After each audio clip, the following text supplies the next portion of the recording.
Cooter muffins are my husband's favorite breakfast, and if you don't know what that is, it is a muffin that you put your discharge in from your cooter. So what I do is I wear a menstrual cup all of the time, and it catches any discharge that comes out, and I just go ahead and put that in the fridge. And that's actually what this bowl here is. It's a I do mix it with some powdered sugar so it tastes good, but that's discharge and powdered sugar, and I put it in the fridge, and it kind of thickens up over time. And I make a bunch of baked goods with it because it just adds like this little bit of a sour flavor. And I know everybody tastes different, but I taste a little sour, he says, so it just adds like this sourdoughy. Now, Cass, I'm just gonna be quite honest here. Cooter muffins is quite wild, but to each his own. If your husband loves it, that's his prerogative, right? To be quite honest, I was trying to mind my business, but I don't know how this came across my phone. If I heard you right, Cass, I think you said that was your vaginal discharge mixed with powdered sugar, right? You baked this into like a muffin?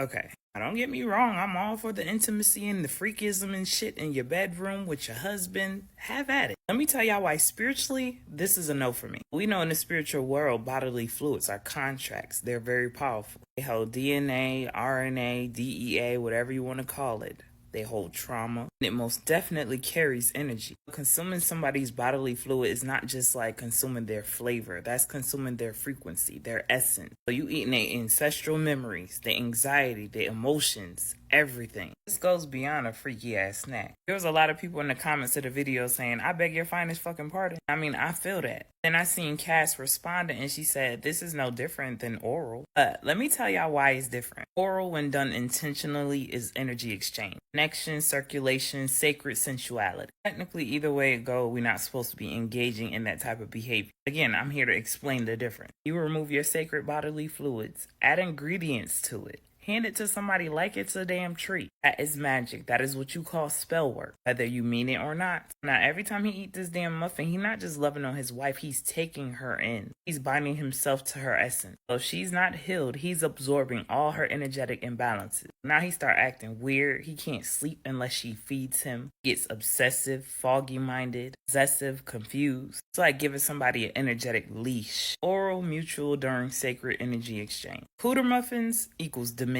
That's energetic control. And like I said, root work disguised as a damn dessert. Like I said, to each his own, but a note to my people.